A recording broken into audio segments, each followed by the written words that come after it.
Hello students. मैं we D Parashar, सहायक आचार्य राजनीति विज्ञान, और आज की मेरी इस ऑनलाइन क्लास में आप सभी का स्वागत है। आज हम अध्ययन करेंगे मानवाधिकारों का। इनका आशय क्या है, पृष्ठभूमि क्या है, मानवाधिकारों की प्रमुख लक्षण क्या हैं, किस प्रकार ये पूरी दुनिया में आए, शुरुआत कैसे हुई, इन सारी चीज़ों का अध्ययन करेंगे। देखो साथियों, मानवाधिकार वाला जो अध्याय है ये बीए पार्ट फर्स्ट एवं एमए के विद्यार्थियों के साथ साथ प्रतियोगी परीक्षाओं के विद्यार्थियों एवं अन्य सभी व्यक्तियों के लिए ये काफ़ी उपयोगी वीडियो है, क्योंकि मानवाधिकार हम सभी के हैं। अगर हम इनके बारे में जानेंगे ही नहीं तो हम इनकी रक्षा के लिए कैसे सजग रहेंगे, कैसे सचेत रहेंगे। देखो साथियों, सबसे पहले हम बात करते हैं मानवाधिकारों के अर्थ की, मानवाधिकारों के आशय की।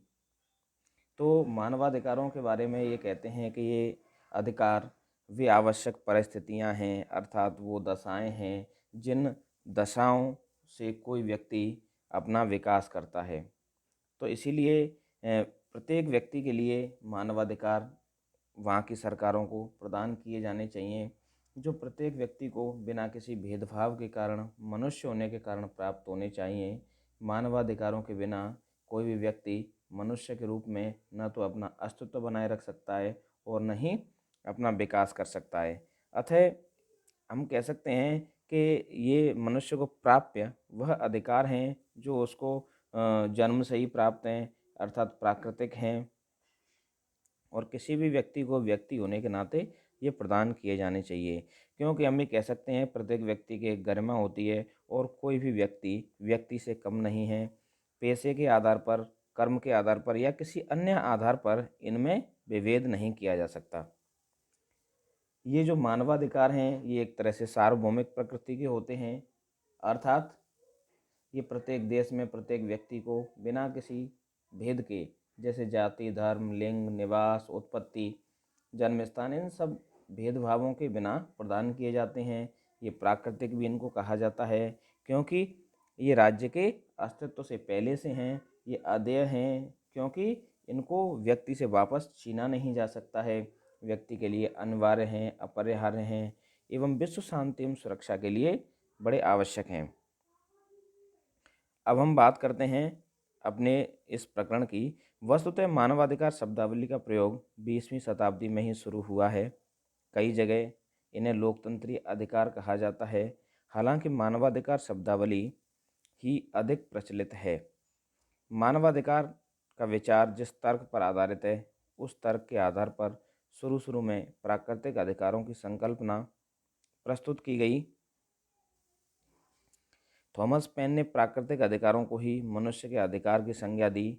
ये अधिकार इस तर्क पर आधारित थे कि ये मनुष्य को मनुष्य होने के नाते प्राप्त हैं, अतः ये मनुष्य की प्रकृति में ही निहित हैं और ये रीति रिवाज, कानून, राज्य या किसी अन्य संस्था की देन नहीं है। देखो साथियों, ये विचार आता है वो मूल अधिकारों के साथ है कि राज्य के अस्तित्व में आने के बाद ये अधिकार हमें मिले हैं, ऐसा मूल अधिकारों के बारे में कह सकते हैं। लेकिन जो मानवाधिकार हैं वो व्यक्ति को व्यक्ति होने के नाते प्राप्त हैं। राज्य की उत्पत्ति नहीं हुई थी तब भी मनुष्य को ये अधिकार थे।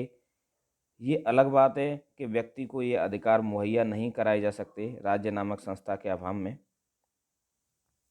प्राकृतिक अधिकारों के विचार को तर्कसंगत रूप में डालने का श्रेय जॉन लॉक को है। लॉक ने तर्क दिया कि जीवन, स्वतंत्रता और संपत्ति का अधिकार मानव की विवेकशील प्रकृति का अभिन्न अंग है। यह व्यक्ति के व्यक्तित्व में ही निहित है, इसे उससे अलग नहीं किया जा सकता। इसी अधिकार की रक्षा हेतु राज्य एवं राजनीतिक संस्थाओं का निर्माण किया जाता है। अतः जब मनुष्य प्राकृतिक दशा से नागरिक समाज में प्रवेश करते हैं तब वे अपने कुछ ही प्राकृतिक अधिकारों का त्याग करते हैं, सब प्राकृतिक अधिकारों का त्याग नहीं करते। लॉक के अनुसार नागरिक समाज का निर्माण करते समय मनुष्य यह वचन देते हैं कि वे अब से अपने कृत्यों की जांच के लिए अपने न्यायाधीश स्वयं नहीं होंगे। अपने इस प्राकृतिक अधिकार का त्याग वे इस शर्त पर करते हैं कि राज्य उनके मूल अधिकार अर्थात जीवन, स्वतंत्रता व संपत्ति के मूल अधिकार की रक्षा करेगा। इस तरह राज्य की स्थापना एक धरोहर या न्यास के रूप में की जाती है। देखो साथियों, लॉक मानवाधिकार एवं प्राकृतिक अधिकारों के साथ महत्वपूर्ण रूप से जुड़े हुए हैं। ये संविदावादी विचारक हैं, अर्थात राज्य की उत्पत्ति सामाजिक समझौते के आधार पर मानते हैं। इन्होंने प्राकृतिक दशा की कल्पना की अपनी उत्पत्ति के सिद्धांत के अंतर्गत, और प्राकृतिक दशा जब थी, अर्थात जब राज्य नहीं था, उस समय भी व्यक्ति के पास अधिकार थे। वो ये कहते हैं, जब व्यक्ति नागरिक समाज में जाते हैं, अर्थात राज्य की उत्पत्ति करते हैं मिलजुल कर, तब वो अपने अधिकारों को राज्य को दे देते हैं, लेकिन सारे अधिकार राज्य को नहीं देते, और अधिकार इस शर्त पर भी देते हैं कि राज्य उनके अधिकारों की रक्षा करेगा।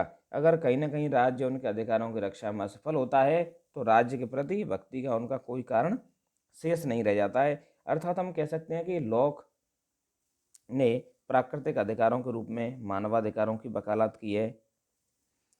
इस तरह लॉक ने प्राकृतिक अधिकारों को परम पावन मानते हुए राज्य के विरुद्ध क्रांति के अधिकार को मान्यता दी है। अगर ऐसी स्थिति पैदा होती है कि जीवन, स्वतंत्रता एवं संपत्ति के अधिकार की राज्य रक्षा करने में असफल होता है, तो व्यक्ति राज्य के विरुद्ध क्रांति कर सकता है, क्योंकि राज्य की स्थापना का उद्देश्य इन अधिकारों की रक्षा ही है।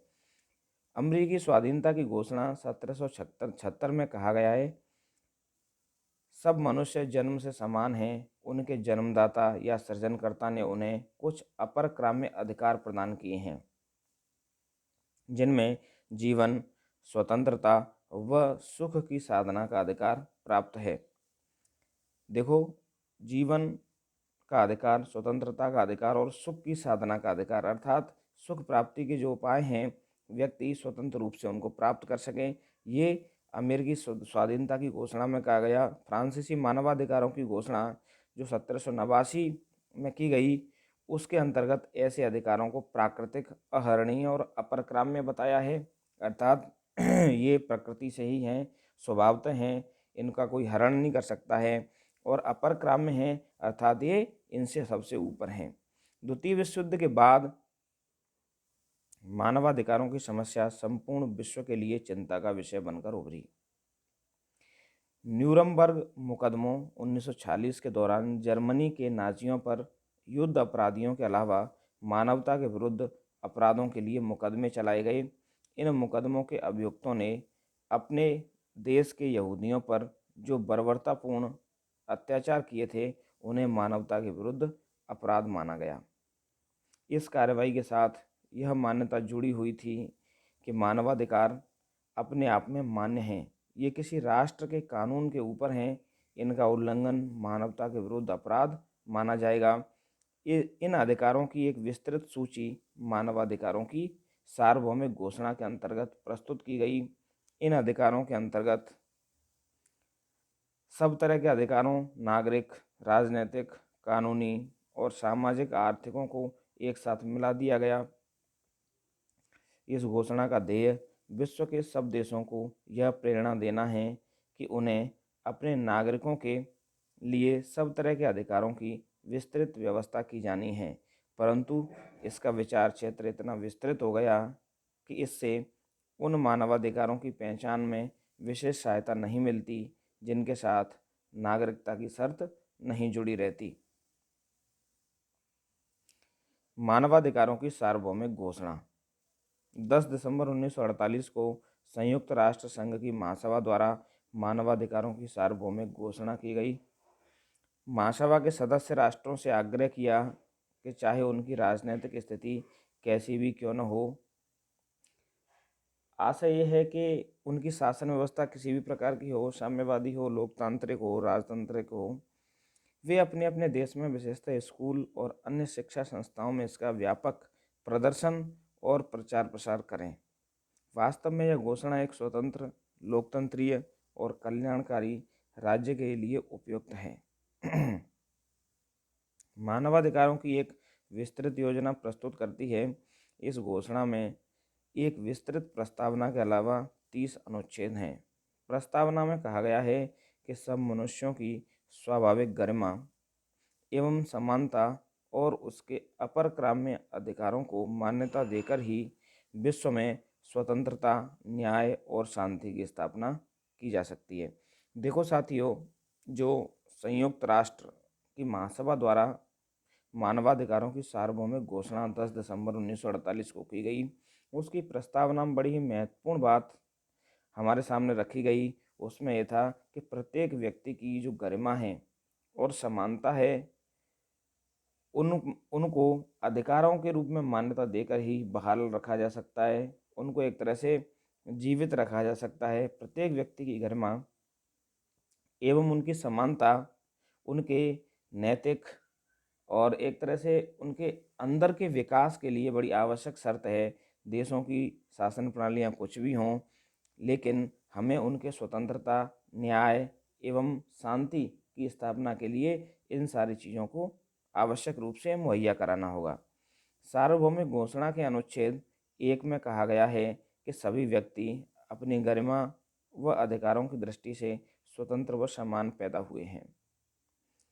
वे सभी विवेक तथा चेतना से संपन्न हैं।